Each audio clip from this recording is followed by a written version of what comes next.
To our YouTube channel. आज का जो वीडियो है ये बहुत महत्वपूर्ण है, इसलिए इम्पोर्टेंट है क्योंकि ये वीडियो आपके पूरे काउंसलिंग प्रोसेस के बारे में है। कैसे काउंसलिंग करना है, किन किन चीजों के लिए क्या करना है, कितने फीस लगते हैं, क्या क्राइटेरिया है, उन सब चीजों को हम जानेंगे और कौन कौन ऐसी बॉडी है जो ये कंडक्ट करवाती है। तो पूरे डिटेल में जानेंगे। सबसे पहले जानेंगे काउंसलिंग क्या होता है। देखो भाई, आपने नीट पास कर लिया। नीट पास करने के बाद आपका स्कोर आ गया उतना, हाँ एकदम पूरा बढ़िया स्कोर आ गया, लेकिन आपको किस कॉलेज में एडमिशन लेना, किसको क्या पता आपको कौन सा कॉलेज पसंद है, आपको कौन सा कोर्स है। तो एक पूरा प्रोसेस है, जो एडमिशन का प्रोसेस है उसी को हम लोग काउंसलिंग कहते हैं।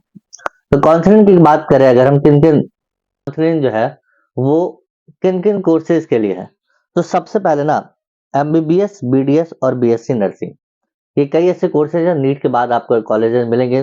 तो उसके बाद बीएमएस, बीयूएमएस, बीएचएमएस, उसके बाद बीएसएमएस और बीएनवाईएस, बी फार्मा, आयुर्वेदा, और उसके बाद एक और आता है वेटरनरी, जो कि एनिमल्स, मवेशियों के डॉक्टर बनते हैं, वेटरनरी डॉक्टर। एमबीबीएस और बीडीएस और बीएससी नर्सिंग, इनका जो काउंसलिंग होता है वो कौन बॉडी करती है, वो एमसीसी करती है।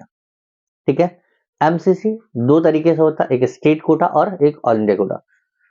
ऑल इंडिया कोटा जो होता है वो 15% होता है, और स्टेट कोटा जो होता है, जिस स्टेट से आप बिलोंग करते हैं वहां का 85% कोटा स्टेट काउंसिल के थ्रू आता है।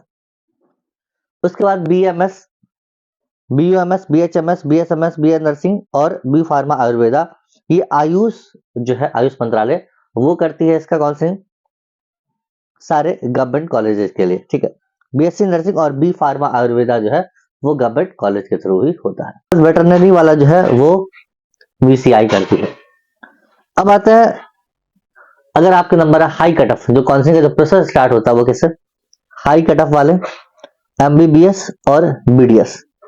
ठीक है, पहले एमबीबीएस जो मतलब ऊपर से जो सीट मिलती है सबसे ज्यादा, जो एमबीबीएस की सीट है वो फुल हो गई।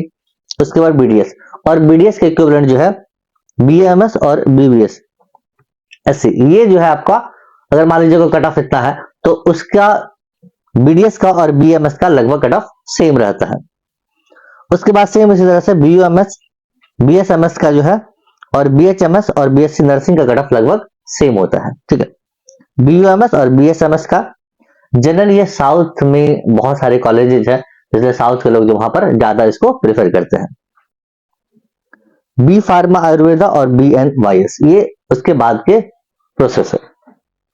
अब सबसे बड़ा सवाल है कि सर काउंसलिंग का जो मुझे ये पता चल गया कि मुझे एमबीबीएस करना है लेकिन इतना कट ऑफ ही नहीं है, तो कैसे मिलेगा। तो आप बीडीएस या उसके अकॉर्डिंग जो कॉलेजेस है, एमबीबीएस बीडीएस के बाद आप देखें बीएमएस का भी लगभग बीडीएस कितना कट ऑफ होता है, बीयूएमएस और बीएचएमएस है ना, उसके नीचे होता है। क्या फीस होता है, तो दो तरह से फीस जमा होती है। एक तो होता है रजिस्ट्रेशन फी और एक होता है सिक्योरिटी मनी, जो आपको रिटर्न कर दी जाती है। यहाँ पर एक बात ध्यान देने वाली बात है कि जो सिक्योरिटी मनी होता है, आप जो पे करें तो आप खुद के अकाउंट से ही पे करें, है ना। इससे एक फायदा होता है खुद के अकाउंट से पे करने का, कि जो सिक्योरिटी मनी वापस आती है उसी अकाउंट में आती है, तो आपका ये फायदा हो जाएगा। रजिस्ट्रेशन फी जो होता है वो 1000 होता है और सिक्योरिटी मनी 10,000 होता है। ठीक है, अगर काउंसलिंग फी स्टार्ट हर स्टेट का अलग अलग होता है अपना, फिर अलग अलग प्रोसेस में अलग अलग होता है, तो रजिस्ट्रेशन फी 1000 रुपीज और सिक्योरिटी मनी 10,000, जो कि आपको रिटर्न हो जाता है। अगर काउंसलिंग की बात करें तो तीन बॉडी है जो करवाती है, पहला एक एमसीसी, फिर आयुष, फिर वीसीआई जो वेटरनरी वाला है। ठीक है, ये बॉडी है जो करवाती है। एमसीसी पे, एमसीसी ऑल इंडिया कोटा और फिर स्टेट कोटा, दो, पहले ऑल इंडिया कोटा पर होता है काउंसलिंग, फिर स्टेट कोटा पे होता है। फिर सेम आयुष का भी सेम होता है, ऑल इंडिया कोटा और स्टेट कोटा। फिर वीसीआई का भी सेम होता है, ऑल इंडिया कोटा और स्टेट कोटा।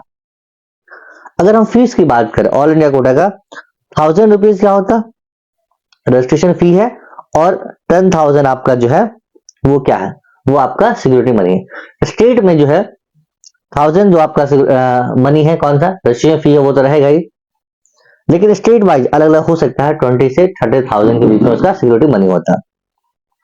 सेम आयुष का भी और वीसीआई का भी सेम होता है, 1000 और 10,000 इसका registration fee plus security money होता है। अच्छा, प्राइवेट कॉलेज की काउंसलिंग भी होती है इसी में।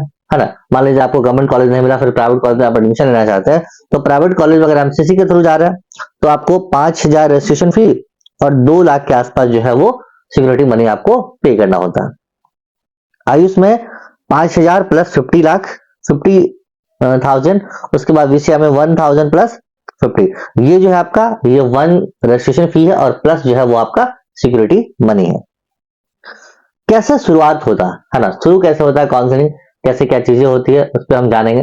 तो शुरुआत कैसे होता है, सबसे पहले एमसीसी एक काउंसलिंग डेट अनाउंस करते हैं। मान लीजिए आपका रिजल्ट आ गया, रिजल्ट के बाद एक काउंसलिंग का डेट अनाउंस होगा, एमसीसी जो ऑल इंडिया कोटा पे काउंसलिंग का स्टार्ट करेगी। तो उसमें रजिस्ट्रेशन होंगे, कौन कौन से उसके लिए, एमबीबीएस, बीडीएस और बीएससी नर्सिंग के लिए रजिस्ट्रेशन स्टार्ट हो जाएगा, ठीक है। और जब ये खत्म होगा at the same time state quota का भी स्टार्ट हो जाएगा। उसके बाद सेम टाइम में स्टेट के साथ आयुष का भी ऑल इंडिया कोटा स्टार्ट हो जाएगा और फिर स्टेट कोटा भी स्टार्ट हो जाएगा, है ना।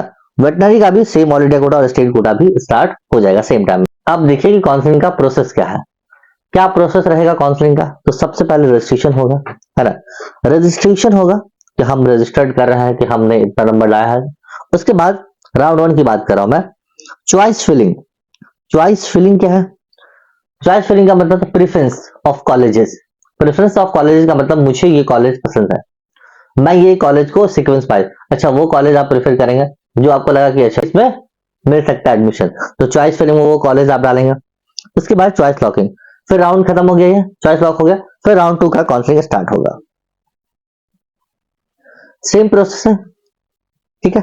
अच्छा, राउंड 2 प्रोसेस स्टार्ट हो, चॉइस फिलिंग की अगर थोड़ी सी बात कर लेते हैं। चॉइस फिलिंग में कॉलेज प्रेफरेंस में क्या क्या हम डाल रहे हैं, सबसे पहले गवर्नमेंट कॉलेज ही डालेंगे ऑफकोर्स, कौन अगर ज्यादा नंबर है तो एम्स। उसके बाद गवर्नमेंट की सेंट्रल यूनिवर्सिटी, जैसे मान लीजिए अलीगढ़ हो गया, एएमयू हो गया, जेएमआई हो गया, उसके बाद अदर जैसे जेएनयू हो गया, ये सब सेंट्रल यूनिवर्सिटी है। तो उसके बाद ये, उसके बाद गवर्नमेंट एडेड कॉलेज वो है, ये भी गवर्नमेंट कॉलेज है। उसके बाद सेमी गवर्नमेंट कॉलेज यहाँ पर, उसके बाद फिर डीम्ड यूनिवर्सिटी का काउंसलिंग होता। उसके बाद प्राइवेट कॉलेज, और प्राइवेट कॉलेज के पैरेलल ही अब्रॉड, जो हम लोग बाहर से कर विदेशों से एमबीबीएस का सोचते हैं, तो एमबीबीएस अब्रॉड के बारे में भी हम सोच सकते हैं। राउंड 1 में क्या क्या मिलता है, क्या क्या चीजें, अब देखिए राउंड 1 का पूरा प्रोसेस समझिए एकदम ध्यान से, लाइन बाय लाइन समझिए। राउंड 1 में अगर मान लीजिए आपको कॉलेज पसंद मिला, ठीक है, कोई कॉलेज आपको अलाउड हुआ, आपको पसंद मिला हुआ, भाई मेरा ड्रीम कॉलेज है, तो आपने एडमिशन ले लिया, बात वहीं पे खत्म, ठीक है। आपको ड्रीम कॉलेज मिला, आपकी बात वहीं पे खत्म, एडमिशन ले लिया। लेकिन अगर मान लीजिए पसंद नहीं आया या कॉलेज नहीं मिला, ठीक है, कॉलेज नहीं मिला या आपको कोई पसंद नहीं आया, तो आप राउंड 2 के लिए उसको अपग्रेड करवाना है। क्या करवाना है, राउंड 2 के लिए उसको अपग्रेड, एकदम ध्यान से समझिएगा प्रोसेस लाइन बाय लाइन, ये बहुत इंपॉर्टेंट प्रोसेस मैं बता रहा हूं। बच्चे बहुत कंफ्यूज रहते हैं कि मुझे क्या करना है और कई से वीडियो देखते हैं, एकदम अभी से आपको ना तैयार रहना है। समझिए ऐसे कि रिजल्ट होने से पहले क्या क्या चीजें, क्या क्या डॉक्यूमेंट्स के लिए हम एक सेपरेट वीडियो लेके आएंगे कि कौन कौन सा डॉक्यूमेंट्स आपको रेडी रखना है, और इन सबको हम जानेंगे अच्छे से। राउंड 2 में अपग्रेड करवा दिए और फिर वही प्रोसेस चॉइस फिलिंग और फिर कहानी स्टार्ट। राउंड 3 में मान लीजिए आपको कॉलेज मिलेगा, ठीक है, एडमिशन हो गया, करेक्ट, नहीं मिला फिर आगे बढ़िए अपग्रेड। फिर आता राउंड 4, स्ट्रेट राउंड वैकेंसी बोलते हैं इसको। ये अगर मान लीजिए आपको एमबीबीएस और बीडीएस में आपको कॉलेज मिला, कोई ऐसा कॉलेज मिला जो आप लेना नहीं चाहते, राउंड 4 तक गए और आप लेना नहीं चाहते, तो आपको यहां पर लेना पड़ेगा। अगर आप यहां पर नहीं लिए, ठीक है, अभी तक जो रूल्स है, अगर आप नहीं लिए तो आपको 2 साल के लिए एमसीसी बैन कर देगी काउंसलिंग के लिए। तो अब नए रूल्स क्या अपडेट होते हैं, अभी आएंगे तो आपको पता चल जाएगा, फिर हम नए रूल्स को भी डिस्कस करेंगे।